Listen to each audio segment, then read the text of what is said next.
Hey everyone.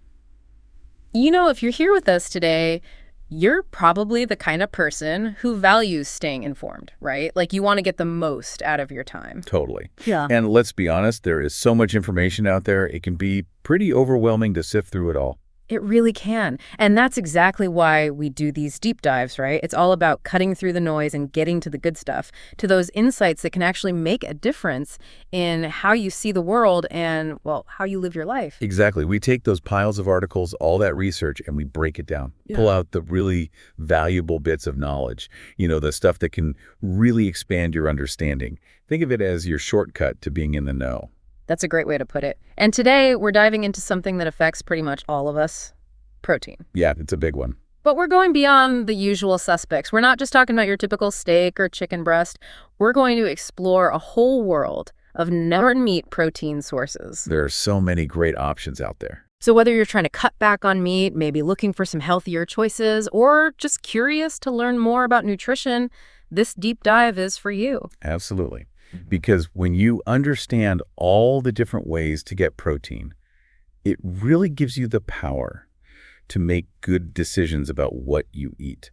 And that has a direct impact on your overall well-being, how you feel, your health goals. It's about having the knowledge to really nourish your body in a way that's both effective and enjoyable. Exactly. And speaking of empowering yourself with knowledge, that's what our YouTube channel, Necessary Cookies, is all about. It is. If you're someone who wants to go beyond just scratching the surface, if you're looking for real valuable knowledge, solid motivation, even some inspiration, fresh ideas and real insights into how successful people think and what they do, then you really need to subscribe. You do. We're not just about the headlines or telling quick stories. Right, we go deeper than that. We create really thoughtful content, Content that's designed to guide you, to help you tap into your own wisdom, and honestly, to help you become the best version of yourself.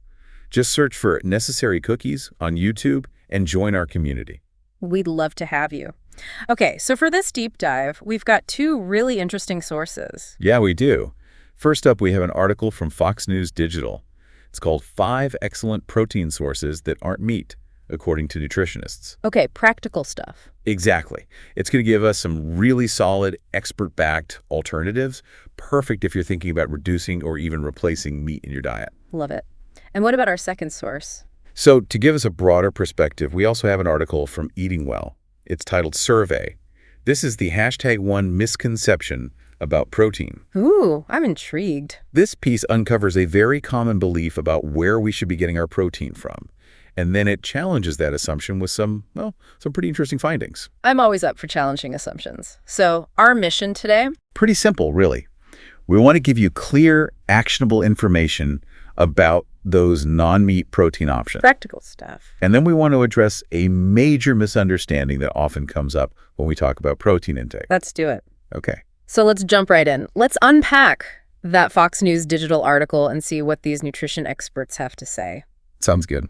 Right from the start, they talk about why so many health professionals recommend that we reduce our intake of red and processed meat. Yeah, it's a common theme these days. It is, and they quote Stephanie Wells, a registered dietitian, who explains that there's a huge amount of research linking higher consumption of these meats to some negative effects on something called cardiometabolic health. Cardiometabolic health. Yeah, so that refers to the health of your heart and your metabolic system.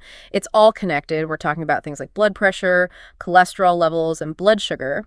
And when those things are off, it can increase your risk of heart disease, stroke, even type 2 diabetes. It's all interconnected. Exactly. And what's striking is that this research is very consistent.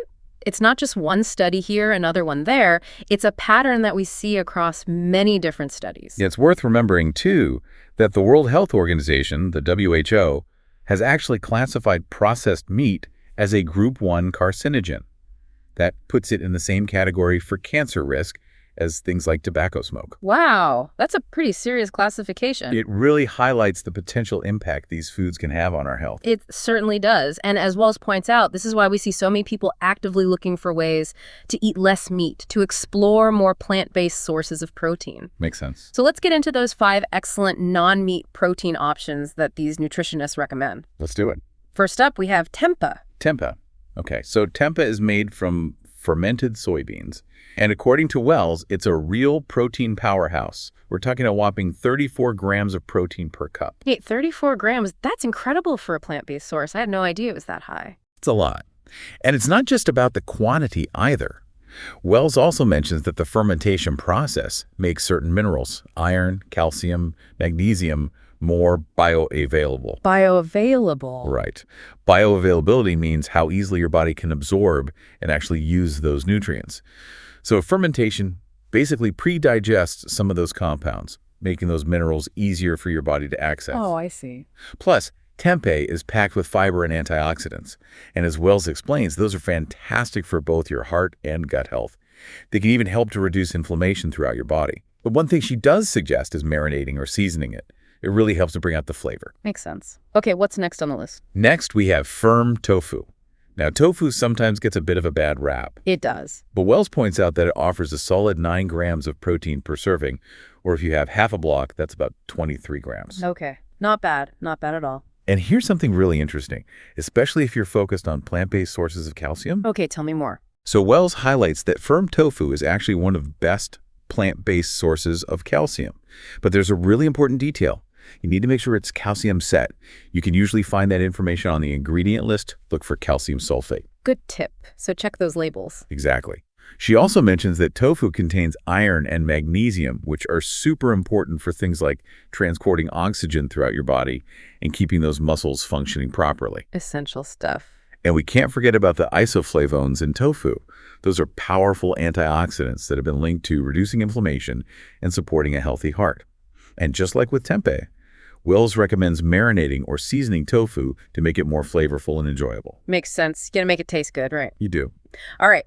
Moving on to our third category, we have dairy foods, specifically Greek yogurt. Now, this is animal-based, but it's not meat. Right. It's a different category. Yeah, Amanda Blechman, who is the Director of Nutrition and Scientific Affairs at Danone North America, she describes Greek yogurt as a high-quality, complete protein. Complete protein. Yeah, so that means it has all 9 of the essential amino acids. Ah, the building blocks. Exactly. Those are the ones your body can't produce on its own, so you have to get them from your diet. Right. Essential.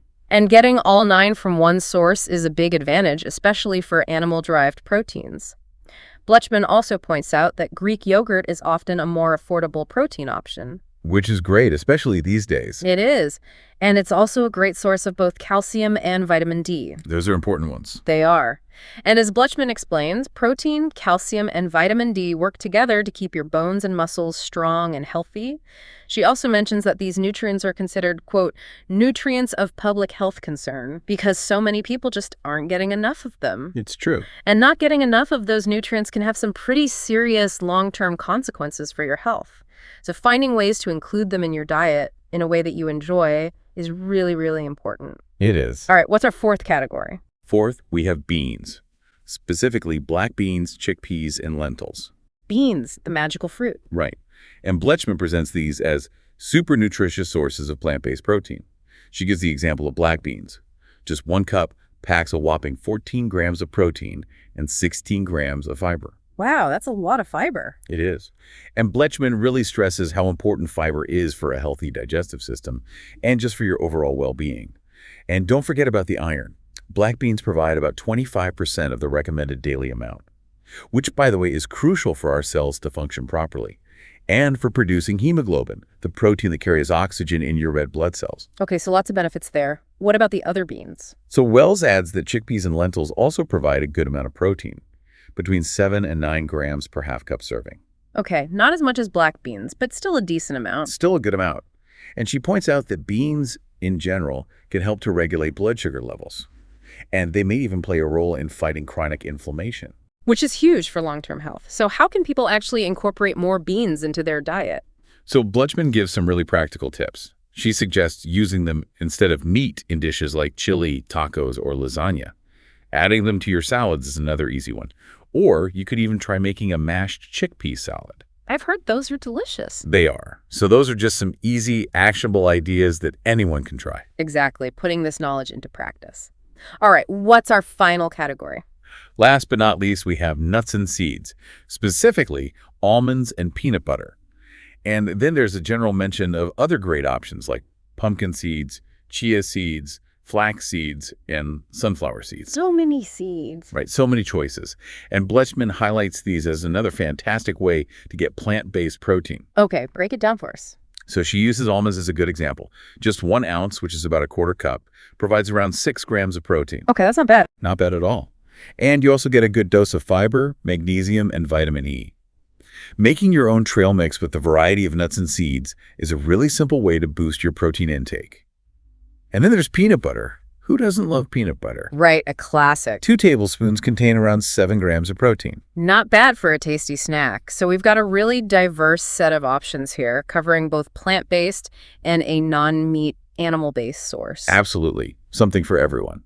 So let's shift gears now and dive into that Eating Well article, the one that talks about a common misconception about protein. Yeah, this is a good one. Okay, lay it on me. So this article shares the results of a recent survey, and it really highlights what a lot of people believe about protein. The key finding is that a huge majority, like 87% of U.S. adults, actually believe that you need to eat animal products to get enough protein. 87%, that's a lot of people. It is, and it really points to this deeply ingrained belief that meat, dairy, and eggs are absolutely essential for getting enough protein. Like they're the only way. Yeah, and that's where Roxanne Becker comes in. She's a medical editor and educator for the Physicians Committee for Responsible Medicine. Okay, an expert. She is, and she addresses this widely held belief head on. She states very clearly that research has shown plant-based protein can be just as effective as animal protein when it comes to building muscle. The key is that the total amount of protein you consume needs to be the same. So it's not about where it comes from, it's about how much you're getting. Exactly.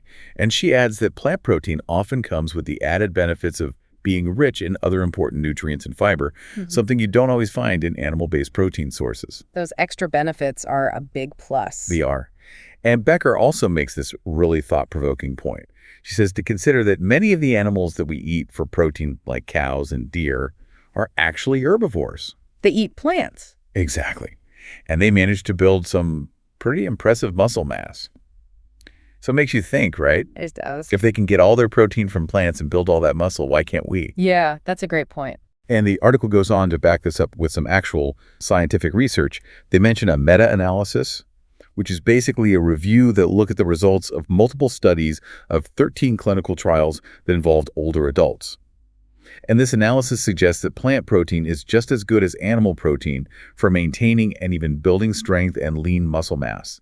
This was published in the journal Nutrients back in 2023. So we're talking about pretty solid evidence here. We are. And they also mentioned a study from 2021 published in Sports Medicine that looked at men who were doing strength training. They compared men on vegan diets to those on omnivorous diets. Okay, interesting. And they found no difference in how much strength or muscle mass they gained. The key, again, was that their overall protein intake was the same. So once again, it seems to come down to how much protein you're getting, not necessarily whether it comes from plants or animals when it comes to building muscle. Exactly. And the benefits of focusing on plant-based protein don't stop there. There's more. Oh, there's more. The article also highlights some broader health advantages. There's a Harvard study from 2024 published in the American Journal of Clinical Nutrition. They found that for women, a higher intake of plant protein during midlife was linked to a greater likelihood of healthy aging later in life. And an umbrella review, that's when they look at multiple systematic reviews, from 2024 published in PLOS. One, they found that plant-based diets were associated with a lower risk of both cardiovascular disease and cancer. Wow. So not just meeting your protein needs, but also potential benefits for overall long-term health and disease prevention. It's pretty impressive. It is. But the article does acknowledge that for a lot of people, they really enjoy eating meat. Right. And they might not want to completely eliminate it from their diet. It's about finding something that's sustainable. And that's where the Flexitarian approach comes in. It's basically about increasing your intake of plant-based proteins while maybe reducing the amount of animal protein you eat.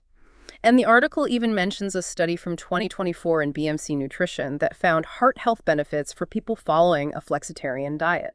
It's all about balance. Finding a balance that works for your own personal preferences, your lifestyle, while still getting those health advantages. And the article makes a really good point.